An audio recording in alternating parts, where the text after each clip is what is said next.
Y voy a compartir pantalla, dame un minutito, por favor.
Chicas, un ratito, ahí mientras se está cargando la pantalla, pues un poquito lento mi internet. Estoy dándome este pretest, que son las sesiones separadas, las que hemos visto. Breve nomás para que tengan una idea más o menos de cuáles son las preguntitas que vamos a ver. Vamos a ver 20 preguntitas, aquí solo hay 5, así que ahí porfa para que puedan ayudarme con ello. Y ahorita terminé de cargar mi tablet y se comparte la pantalla.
Ya, ahí está cargando la pantalla. Y hay dos respuestas.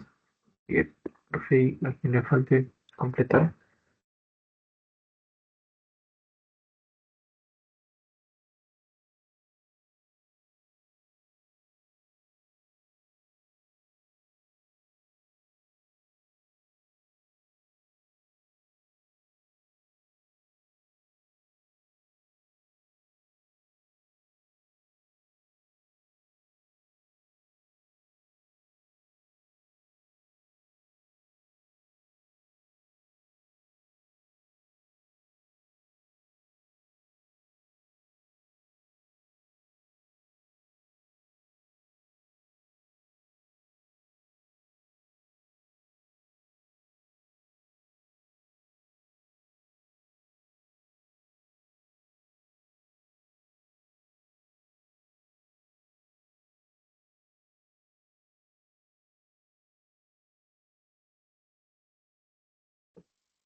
¿Se ve ahí la pantalla?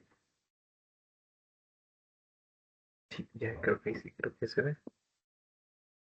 Sí,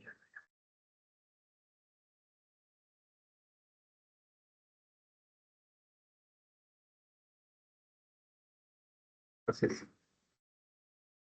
vamos a empezar.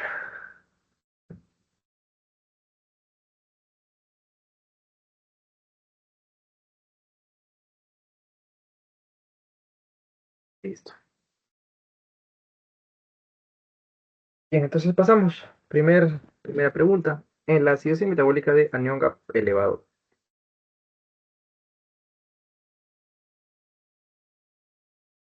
anión GAP alto, ¿qué es lo que va a suceder?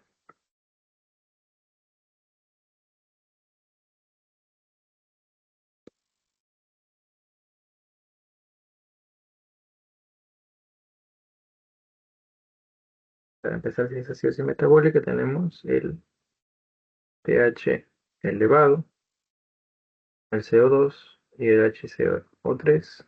¿Cómo está? Perdón, pH disminuido. Aquí es pH disminuido y estos tres también están disminuidos. La brecha aniónica, ¿se acuerdan? Era positivos versus negativos. Entonces, y ahí teníamos el cloro, el bicarbonato y los aniones, ¿no? Los aniones no medibles o el anión GAP, ¿no? Y aquí principalmente el sodio. A veces también le incluyen el potasio, pero como es chiquito, consideramos principalmente el sodio. Entonces, el anión GAP alto es cuando esta barra de aquí se prolonga más de lo que debería. ¿Qué es lo que sucedería ahí? ¿Cuál creen que sería la clave?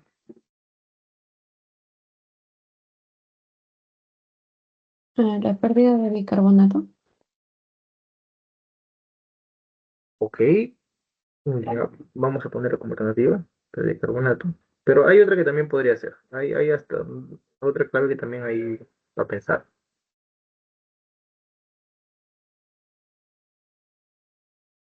¿Cuál es la otra con la que tendrían que decidirse?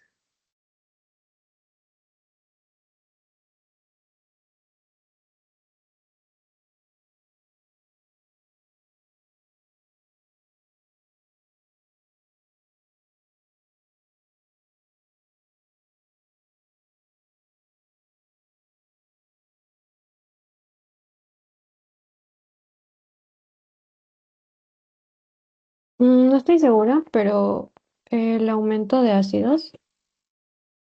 Así es. Esta es la otra. Y la respuesta entre estas dos va a ser el aumento de ácidos. La pregunta es, ¿por qué? No sé si recuerdan cuando vimos hace un ratito, en la parte del Nyungga alto había, ¿no? Por incremento de los hidrogeniones, ya sea por producción interna, o sea, orgánica, o por ingesta quizás accidental. En cambio, es en general, o sea, incremento de estos ácidos, es lo que va a hacer que la barra se incremente. Cuando hay pérdida de bicarbonato por, por vía urinaria, mayormente es cuando tienen las acidosis tubulares, que es anion gap normal. Esto es, sí es anion gap, vamos a poner ahí, anion gap, pero normal. La pérdida de carbonato es en anion gap normal. En el caso de anion gap elevado es este acá, aumento de ácidos, exógenos o entógenos.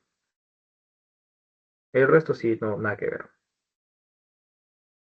Bien, siguiente pregunta. Las fuerzas de Starling, justo anteayer habíamos visto ese tema, bien bonito. Determinan el filtrado granular. Según ello, ¿cuál sería la clave correcta? ¿Y qué son las fuerzas de Starling? De paso,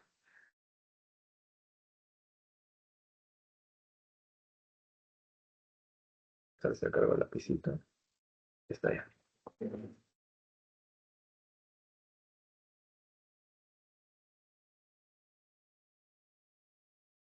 Se ve lo que hace. Voy a compartir pantalla. Pi, pi, pi. A ver,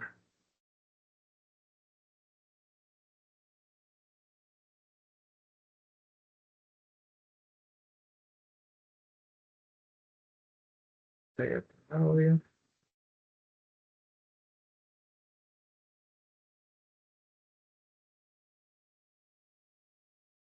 Estamos aquí. ¿Cuáles son las fuerzas de Starling? ¿Recuerdan ese temita?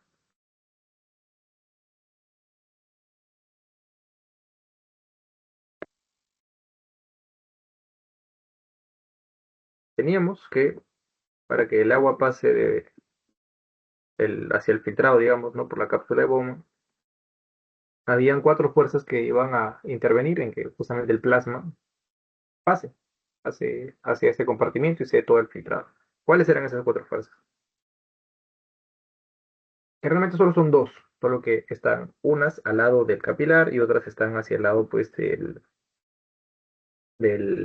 ¿cómo se llama? De la cápsula de Bowman. Aquí La estaría. oncótica y la hidrostática. Perfecto, sí. Justamente esas dos son las. Vamos a poner aquí, pintarlo así para que sea más fácil de recordar.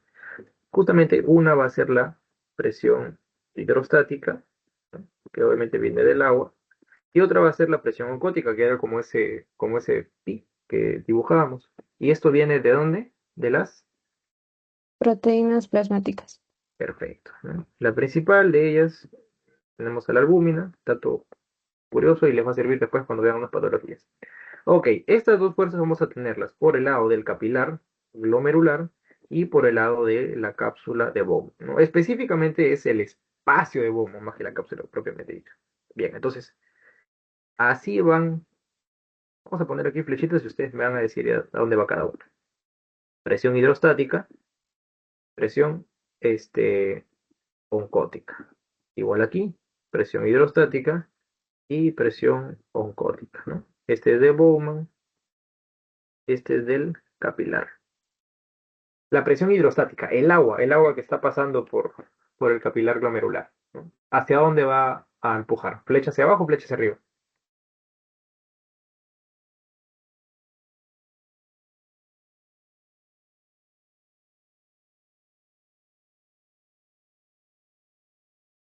Y las proteínas, por ahí bromeaba.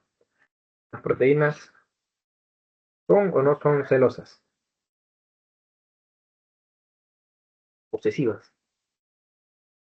¿Qué dicen? Con el agua, obviamente.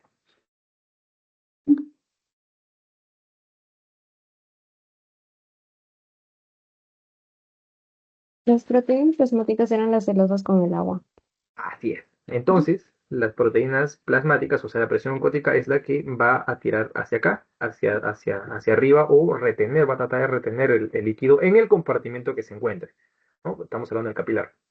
Por ende, la hidrostática es más bien la que trata de salir, pues el agua justamente es la que quiere ir al otro compartimiento. En el caso de Bowman, es lo mismo, pero desde el espacio de Bowman.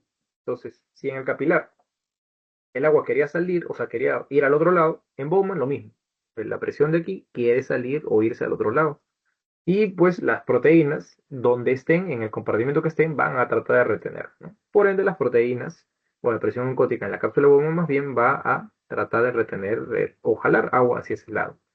Ahora, las flechas que van abajo es porque favorecen la filtración, porque justamente la filtración va de capilar hacia cápsula de Bowman. Y las que van hacia arriba van a, vamos a poner así, ¿no? Oponerse a la filtración o van a tratar de que no se filtre.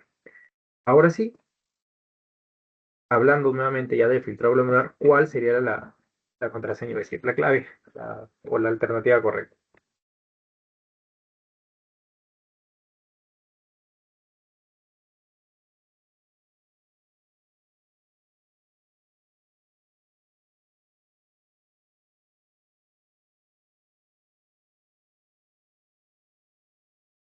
La La presión hidrostática del capilar glomerular y la presión oncótica de la cápsula de Bowman.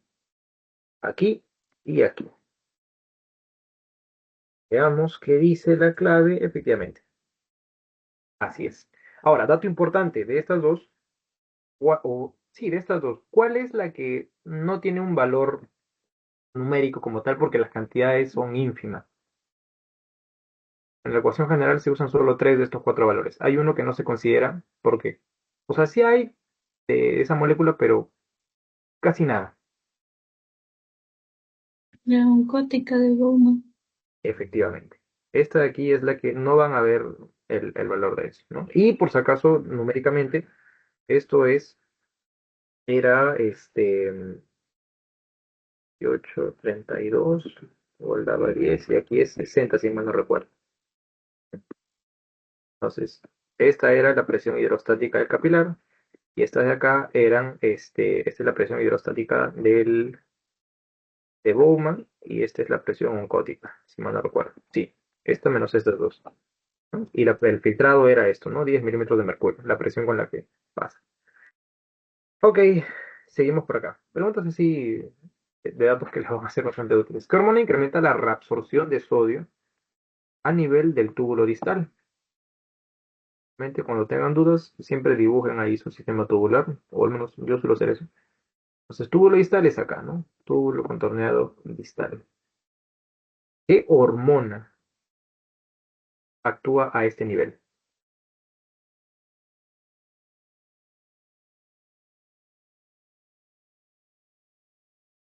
En la... aldosterona. Efectivamente, sí. Justamente la aldosterona va a ser la que va a estimular los famosos, NASH, si mal no recuerdo, que eran no me acuerdo si eran ahí o cómo se escribía. No, ENAC, ya me acordé.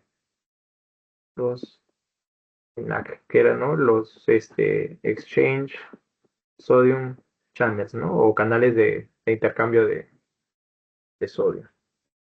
Así es la aldosterona. Bien, aquí vamos a poner así. Aldosterona. Es la que estimula esa zona. Bien. Segunda, ¿cuál es la unidad funcional del riñón? Ya ese es al toque.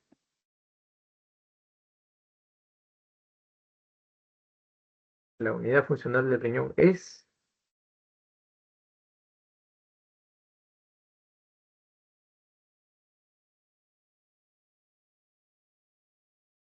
¿cómo se La llamaba este? nefrona. Efectivamente, la nefrona. Dato curioso, ¿cuántas nefronas tenemos por cada riñón aproximadamente? Miren, si dibujan así, cuentan. 1, 2, 3, 4, 5, 6, 8, 9, 10, 8, como 15, y obviamente ese no es el valor, porque esas son nefronas excesivamente gigantes, ¿no? ¿Cuánto realmente era el valor del número de nefronas aproximadamente por riñón? Era aprox 1.000.000 de nefronas que tenemos. Un dato no tan curioso porque sí lo suelen mencionar en Teo hasta donde recuerdo. ¿Qué más? El riñón produce eritropoyetina. ¿Cuál es la principal función de la eritropoyetina? Ya bueno, eso creo que sí está más o menos fácil. ¿Cuál sería? La EPO. La formación de glóbulos rojos. Perfecto. Pero para subirle un poquito el nivel, y aprovechando que ya estamos aquí, y estamos hablando de la función endocrina del riñón. Endocrino riñón. ¿Cuáles eran las tres hormonas o sustancias, ¿no?, que va a producir el riñón? Una ya la acabamos de decir, ¿no? Es la eritropoyetina, que incrementa la síntesis de glóbulos rojos. ¿Y cuáles serían las otras dos? Los glóbulos rojos. ¿Cuáles eran las otras dos endocrinas que teníamos? Les doy un spoiler. Una tiene que ver con el metabolismo del calcio. Va a incrementar, así, la absorción de calcio. Y la otra tiene que ver con la presión arterial. No les voy a decir si aumenta o baja, solo tiene que ver con la presión arterial. ¿Cuáles son estas otras dos sustancias endocrinas que va a producir el riñón? Una es la renina, Perfecto. ¿Cuál es la renina, con cuál va a tener que ver? con la ¿Cuál presión es? arterial. Exacto. La renina va a aumentar o disminuir la presión arterial. A aumentar, ¿verdad? Porque activa todo el SRA. ¿Y quién se encarga de incrementar la absorción de calcio? Es más, absorción de calcio a nivel intestinal, para ser más específico. Una vitamina. ¿Cuál es la vitamina que va a participar aquí? Ya con eso les dije casi todo. La vitamina D. Así es, ¿no? La D3, ¿no? O D3 activada, o el calcitriol. Y esas son sus tres funciones endocrinas, para que más o menos recuerden. Y esto lo van a volver a ver. Sí, después lo van a ver en el Fisiopato. Continuamos. Flujo sanguíneo renal. Flujo sanguíneo renal. Nosotros teníamos como haciendo un repaso general, ¿no? Tenemos perdón, flujo sanguíneo renal, ahí sí nomás, primero FCR. ¿Cuál sería la proposición correcta? Primero, quiero que la tienen ahí, después ya hablamos del resto de cositas.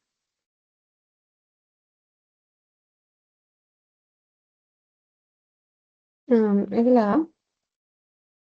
Es 100 mililitros, 90% de la corteza, 10% la médula. Y determina la tasa de filtración glomerular. Efectivamente, esa es la respuesta correcta. Porque recuerden el flujo sanguíneo renal, o sea, hablando del flujo sanguíneo como tal, era aproximadamente un, eh, un 22% del gasto cardíaco. El gasto cardíaco es más o menos sus 5 litros. Entonces, este es el valor. Y obviamente, pues como ahí veíamos, la corteza es la que va a tener mayor irrigación, porque justamente ahí es donde van a darse los glomérulos, el corpus plemalpi, la cápsula de Bowman, toda esta estructura. Bien, ahí está lo que es eh, el FSR. Y obviamente va a determinar la tasa de filtración glomerular, porque recuerden que ustedes tienen su arteriola aferente. Aquí está el glomérulo, aquí está la arteriola eferente, aquí está la cápsula de Bowman. Entonces, si esto, por ejemplo, hay más cantidad entrando, obviamente aquí va a aumentar, y por ende también aumenta la tasa de filtración glomerular, ¿no? Porque hay más cantidad que va a poder filtrarse. Ok, reabsorción en el túbulo proximal se caracteriza por, ¿qué es lo que más sucede en el túbulo proximal? Que se reabsorbe a nivel del túbulo contorneado proximal. opiniones.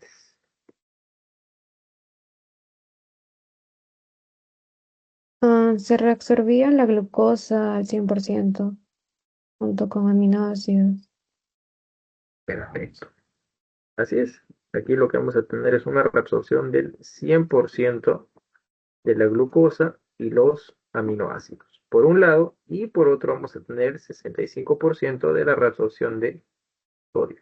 En el caso del sodio, ya a nivel del resto del sistema tubular va a ir resolviéndose en un 15, 10, 5%, etcétera, ¿no? Lo principal es esto de acá. Siempre recuerden, glucosa y aminoácidos se deben reabsorber al 100% en el túbulo contenido proximal. Por ende, en orina no es normal que encuentren tampoco glucosa o aminoácidos, ¿no? Glucosuria, obviamente proteínas mucho menos, ¿no? Recuerden por la membrana capilar glomerular y todas las capas que hemos visto que impidían que haya impiden que haya la salida de proteínas, ¿no? Proteína tampoco es normal. ¿Qué más? La formación de orina es el ultrafiltrado a excretarse, ¿no? Lo que se va a eliminar. Y esta se regula por cuál de las siguientes opciones, mecanismos, etc, etc.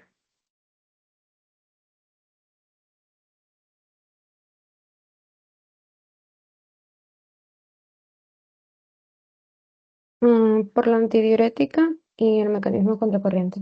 Perfecto, ¿no? El mecanismo multiplicador contracorriente y la ADH. ¿Recuerda más o menos por qué? O sea, ¿cuál es la explicación fisiológica de esto? Realmente todo es el sistema tubular.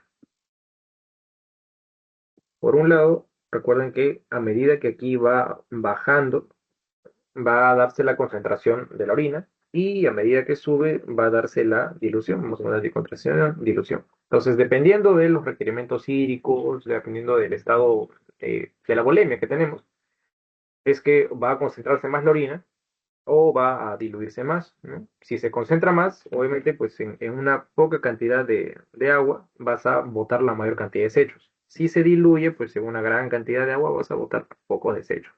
Ese es este de acá. Y la ADH, ¿por qué? Porque la ADH, para empezar, ¿dónde actuaba la ADH más o menos? ¿En cuál de los túbulos?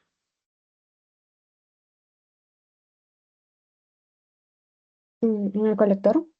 Así es, ¿no? Aquí es donde va a actuar la hormona antidiurética. Y esta de lo que se va a encargar es de incrementar, pues, ¿no? la reabsorción, por eso es la vasopresina o antidiurética que se opone a la diuresis. Entonces, a raíz de esa propiedad es que conserva eh, agua.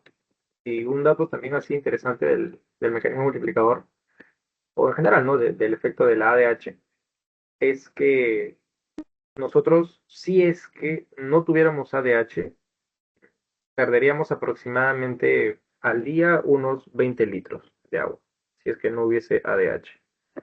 Con ADH, dada la reabsorción que hace y demás, es 1 a 1,5 litros que se pierden, que es lo normal, ¿no? Hablando de la cantidad de orina que se excreta.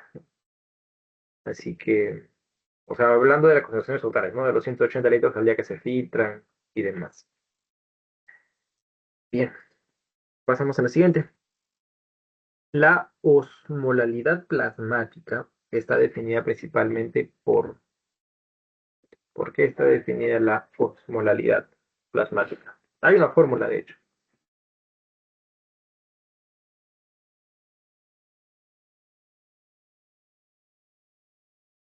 Es igual a dos veces una sustancia más otra sustancia entre 18 más una última sustancia entre 6. ¿Cuáles son estas tres sustancias y cuál es la principal de ellas? Era sodio, glucosa y urea, si no me equivoco. Ah, perfecto. Sodio, glucosa y urea. Y de estas, ¿cuál es la que se encarga de regular el 98% de la osmolaridad? El sodio. Así es. Y va a regular el sodio. Esta es la principal de todas. El sodio es el que manda. Y de ahí ya vienen las otras. Entonces, ¿cuál sería la alternativa? Clave. La D. Así es. La concentración de sodio, obviamente que está celular, porque es el medio donde se van a dar todos estos procesos, es el medio interno, es que va a regular ello. Muy bien. Miren lo que tenemos por aquí. Algo que justo también vimos el viernes. El aparato yuxtaglomerular. ¿Cuál es la función del aparato yuxtaglomerular? Para empezar, el aparato yuxtaglomerular así, como aparato, va a estar compuesto por tres células. O bueno, sí, son tres estructuras. ¿Cuáles serán estas tres? O al menos la principal de ellas. O las dos principales. Sí, porque hay dos. Las mesangiales y las células yuxtaglomerulares. Perfecto. Aquí tenemos células, tal y como dice, ¿no? Yuxtaglomerulares. Vamos a tener las mesangiales extraglomerulares, porque obviamente esto está fuera del glomérulo. Y nos falta una estructura, las células de una parte muy importante, imprescindible, para que se active. Porque ya, las células yuxtaglomerulares justamente son las que van a sintetizar una de las hormonas que vimos hace un rato. ¿Cómo se llama esta hormona? Renina. Pero ¿quién es el que les pasa la voz a las células yuxtaglomerulares para que éstas sinteticen renina? La mácula densa. Perfecto. Justamente aquí es la mácula densa. Y irónicamente la mácula densa no está en el glomérulo, está afuera, pero ¿en qué específicamente está en una estructura? En el túbulo contorneado distal. Así es. Es gracioso porque aquí está más o menos su glomérulo, ¿no? Aquí digamos viene el túbulo proximal, hasta el Henle, y el túbulo distal va a atravesar algo así, tridimensionalmente hasta el túbulo contorneado distal. A lo que es el sistema de arteriola aferente. Aquí va a estar todo el glomérulo por este lado y por acá va a estar la arteriola eferente. Más o menos a ese nivel es que lo atraviesa esta parte, ¿no? Y ahí es donde las células yuxtaglomerulares van a estar cerca a las de la mácula densa. Cuando la mácula densa va a cesar una disminución de sodio, obviamente en el túbulo contorneado distal, le pasa la voz a las células yuxtaglomerulares y le dice, amiga, porfa, sintetiza renina. Y la renina, pues ya hemos visto que se va a encargar de activar el sistema renina-angiotensina-aldosterona y esto genera un incremento de la presión arterial.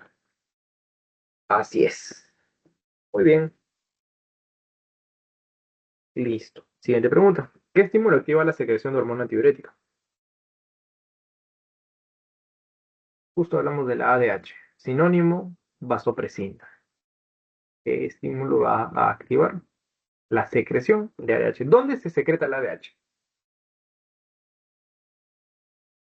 Para empezar. ¿En qué estructura? ¿En qué estructura renal se secreta la hormona antidiurética?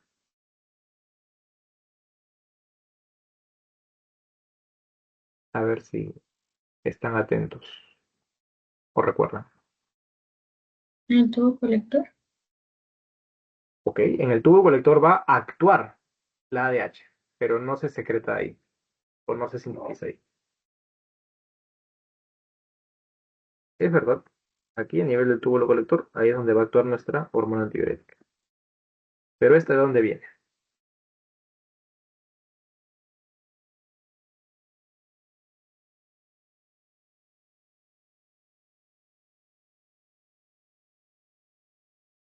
¿Te ¿Reconocen esta refieres estructura? a del hipotálamo? Exacto. ¿No? Específicamente es claro, del hipotálamo, sí. Justamente aquí está más o menos el hipotálamo, aquí va a estar la hipófisis y es a nivel, ¿no? De los núcleos, su, claro, supraóptico, no, supraóptico y el paraventricular, que va a haber la síntesis de la ADH. Estas se depositan en la neurohipófisis y de ahí ya se secretan. Se sintetizan en el hipotálamo, que es así. Estas se depositan en la neurohipófisis y de aquí es que se liberan. Ahora, a nivel de esas estructuras, lo que van a tener ustedes son unos como, podría decirse, resortes, vamos a decirle resortes,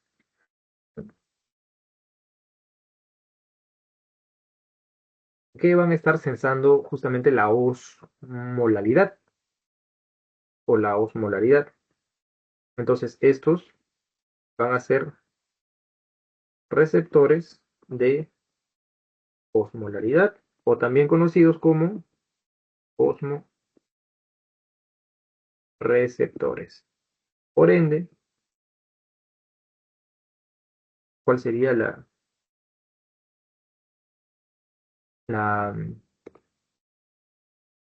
la clave? Clase.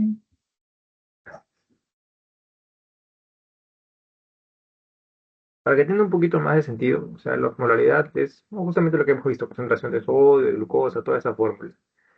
Entonces, cuando hay incremento de estos osmoles, que son como, ¿no?, esas, digamos, sales que hay dentro del agua, justo para que haya el equilibrio, vas a tratar de que si hay aumento de estos osmoles, tiene que haber aumento de agua para que se mantenga la proporción, ¿no? Es como hacer un vaso de agua con azúcar, por decirlo. Y para que sepa bien, tiene que tener una cantidad por cada uno de estos elementos. Entonces ahí la DH va a inhibir o va a impedir de que tú orines, justamente porque es antidiurética, y gran cantidad del agua que debería eliminarse se queda en el cuerpo, y eso ayuda a diluir estos dos moles y que se llegue al equilibrio. Ahí es más o menos el efecto de esto. ¿Qué más? ¿Qué ocurre en el filtrado glomerular cuando aumenta la presión hidrostática? En la cápsula de Bowman. Fácil, dibujamos capilar, cápsula de Bowman, y nos dice que aumenta la presión hidrostática. La presión hidrostática estaba a favor o en contra de la filtración. En la cápsula de Bowman, obviamente. Hablando de esta zona de acá. Porque esa es cápsula de Bowman. ¿Qué dicen? ¿Qué opinan? Estaba en contra. Y eso, entonces, si aquí yo aumento, así en grandote, aumenta la presión hidrostática, ¿no? ¿Qué va a suceder con la filtración glomerular? La filtración tiene este sentido.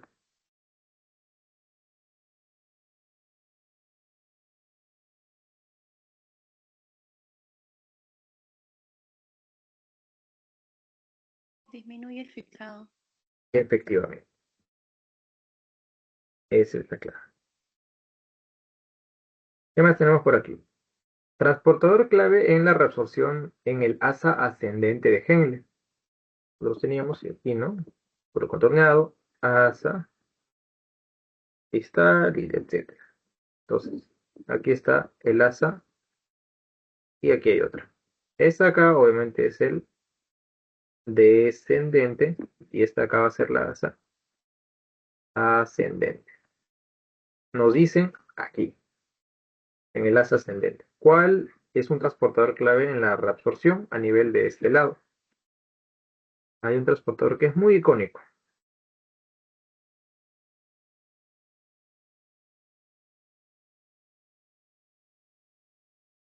A ver, Así es, ¿no? Es el sodio 2-cloro-potasio, este cotransportador.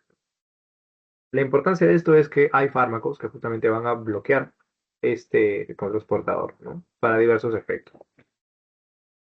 ¿Qué más? Em, ¿Qué refleja un aumento de la concentración de renina a nivel plasmático?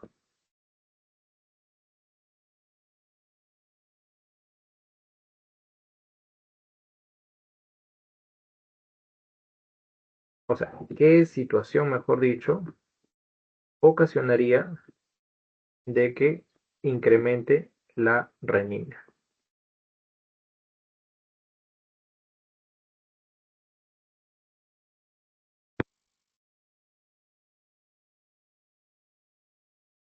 O ya para ser más específico, ¿qué situación generaría que aquí suceda algo para que estimule a las células, que son estas las que sintetizan, ¿no?, Juxtaglomerulares, a incrementar la producción de renina.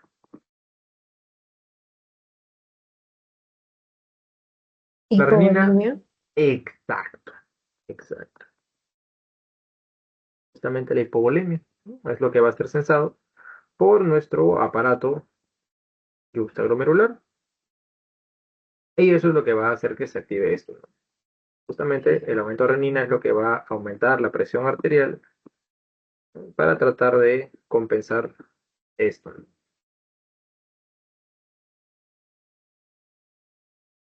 El hipovolemia es lo que te va a dar hipotensión, por dicho, ¿no? Así, hipotemia queda, ¿no? Disminución de la presión arterial. Se sensa y empieza todo ese ciclo. ¿Qué más tenemos aquí? Ya, pues, este es al ojo, ya después de lo que hemos visto. El sistema renina, angiotensina, aldosterona, ¿a qué es lo que induce?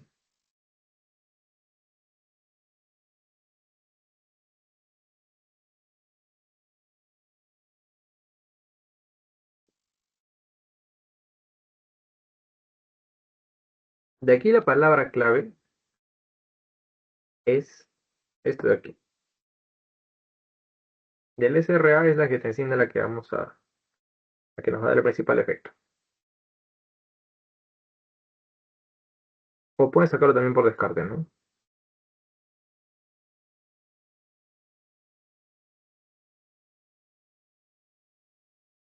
Miren, inhibición de la secreción de ADH. La ADH se secreta o incrementa o disminuye por los fosforeceptores, así que nada que ver aquí.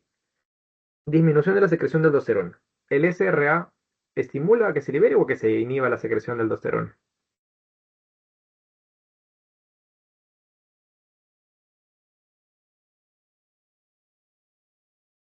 Estimula, ¿verdad? Entonces, esta de acá tampoco puede ser, porque tiene que aumentar. ¿Qué más? Vasoconstricción de la arterial aferente, esta puede ser. Disminución de la reabsorción de sodio. ¿De qué se encarga la aldosterona? De incrementar la reabsorción de sodio. Descartada. Dilatación de la arterial aferente, esta también puede ser. Entonces, nuevamente dibujamos, ¿no? Arteriola aferente, ¿no? El glomérulo y la arteriola eferente. El SRA tiene la angiotensina. La angiotensina, ¿de qué se encargaba?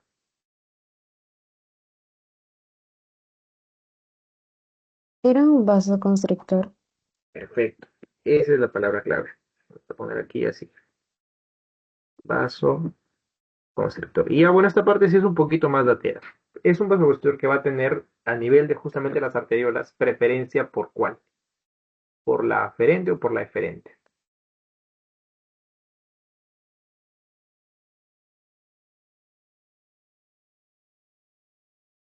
Por la frente. Así es. Igual por descarte más o menos pueden sacarlo porque si ven dilatación, obviamente no, pues la angiotensina no es un vasodilatador, es un vasoconstrictor, así que de ahí lo pueden descartar. Otra manera rápida también de más o menos ahí asociarlo es que tú lo que necesitas, el SRA lo que va a hacer es aumentar la presión, porque al haber aumento de presión significa que va a haber un aumento, ¿no? El flujo sanguíneo renal, y por ende un aumento del filtrado glomerular, que es lo que se busca. Entonces, si tú o sea, generas una constricción a este nivel, reduces pues el diámetro y por ende no entra suficiente flujo sanguíneo. Es como si cerraras la manguera por la entrada. Obviamente va a disminuir. Viceversa, ¿no? Si es que más bien esto lo mantienes normal, pero la salida es la que vas a cerrar, aquí lo disminuyes, entonces la mayoría se va a acumular a este nivel. Ahí aumenta el filtrado, que es lo que se busca, ¿no? Entonces, por descarte también como que ahí más o menos pueden tratar de asociar esos conceptos. Pero bueno, en resumen, esa es la clave. Vasoconstricción de la arteriola eferente. Eh, ¿Qué más? ¿Qué sucede con el volumen extracelular si administramos cloruro de sodio intravenoso?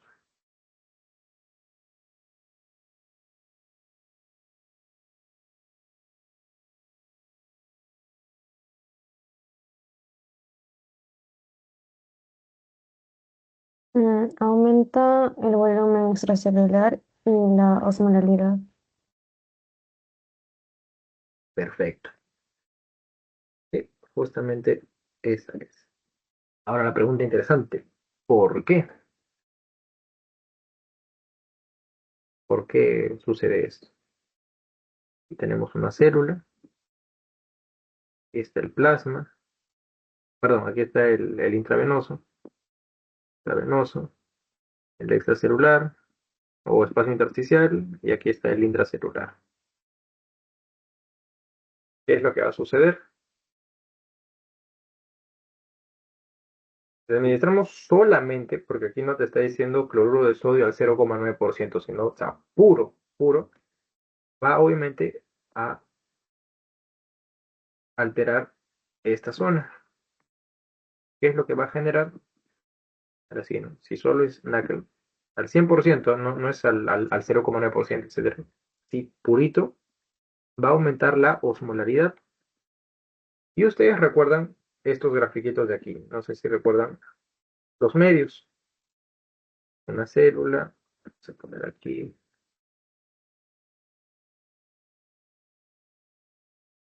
célula.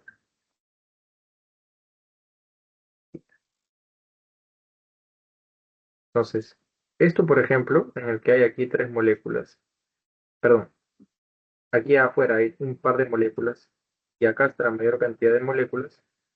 Este es un medio hipotónico, ¿no? Este de aquí en el que la mayor cantidad de moléculas está afuera es un medio hipertónico. Bueno, esto se supone que es normal. Vamos a hacerlo así. Entonces, la tendencia siempre del agua, vamos a poner así, del H2O, es buscar la zona donde haya mayor concentración de solutos o de osmoles. Entonces, por ejemplo, en el medio hipotónico, como la mayoría está acá, acá es la mayor concentración de osmoles, el agua va a entrar hacia acá. Y por eso la célula se hincha. Si es que más bien la parte externa es la que tiene la mayor concentración de osmoles, el agua va a salir y va a buscar ese lado. Entonces, si nosotros incrementamos la osmolaridad en el intravascular, que viene igual a ser parte, ¿no? del espacio extracelular, entonces es a esta altura donde va a haber mayor cantidad de estos solutos y el agua que había en el intracelular sale para tratar de buscar donde haya mayor osmolaridad. Por eso aumenta la osmolaridad a este nivel y pues el volumen extracelular, porque el agua que estaba dentro de la célula sale.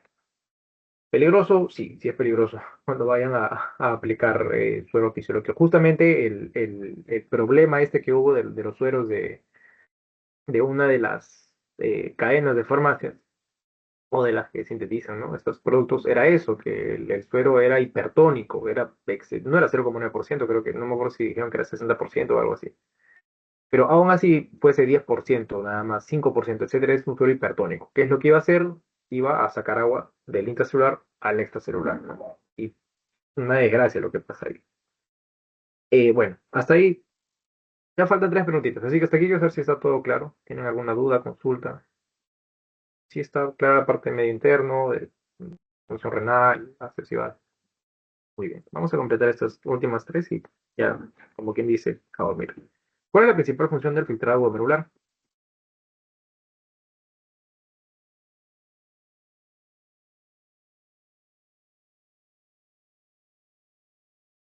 O de la filtración en general.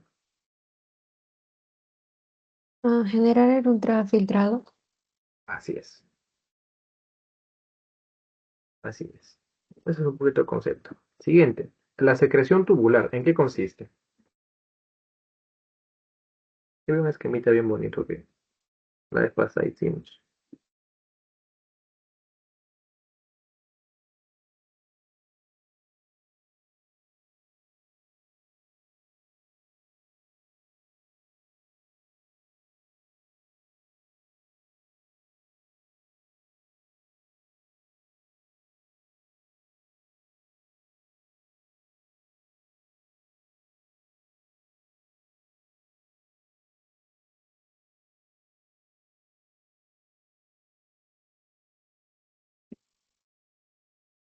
¿Qué es lo que sucede aquí? La secreción en qué consiste.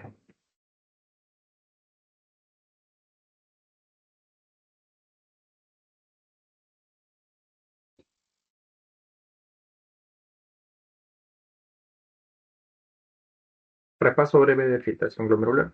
Habían 4 escenarios o 4 palabras clave.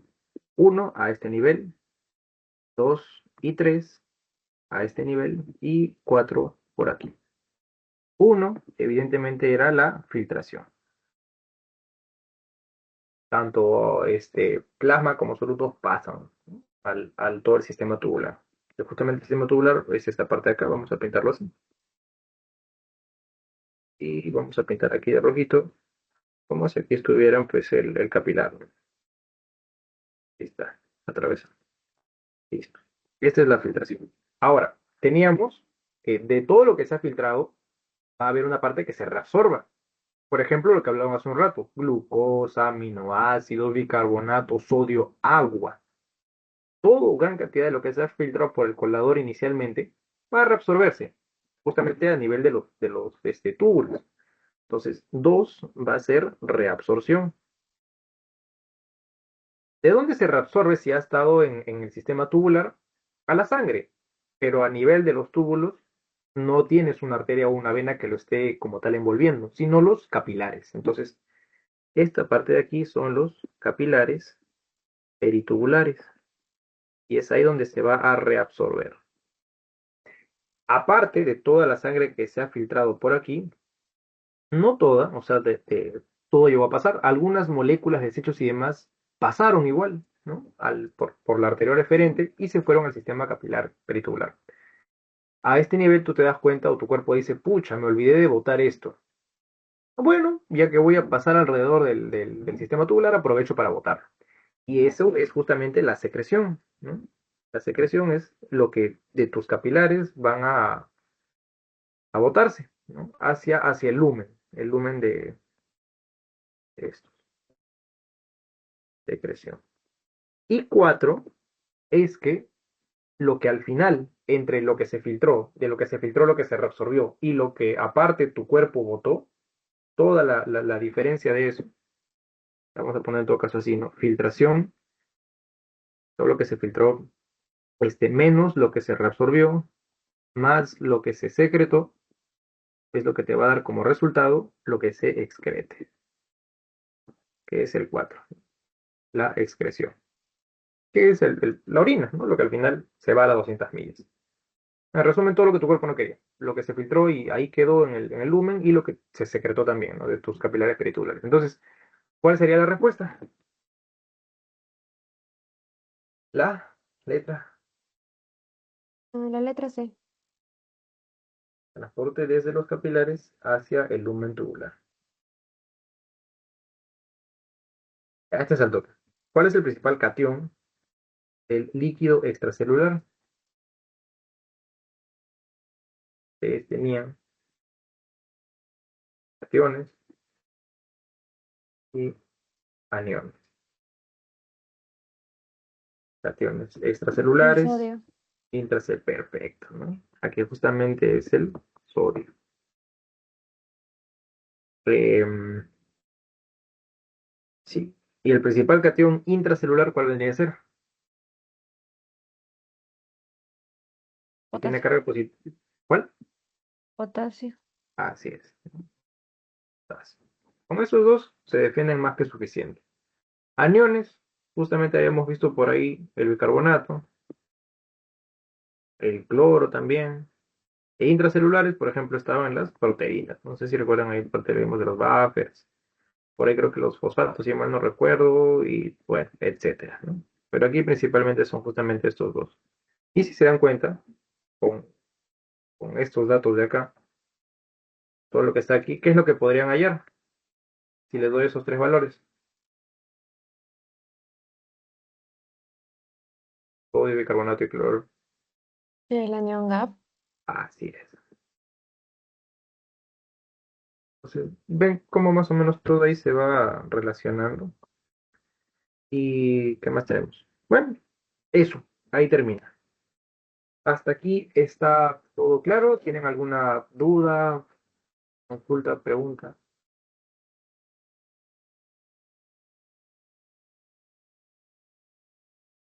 ¿Está todo claro? ¿Me pueden dejar una reacción?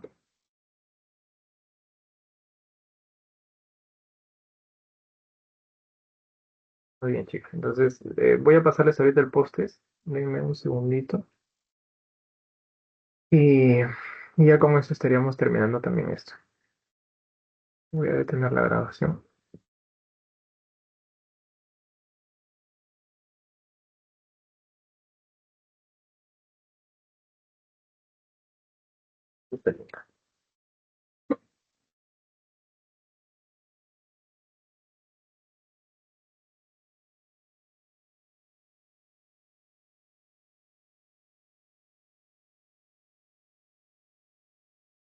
Ahí en el chat les estoy dejando. Entonces, y ya, con eso estaríamos terminando esta sesión. La grabación.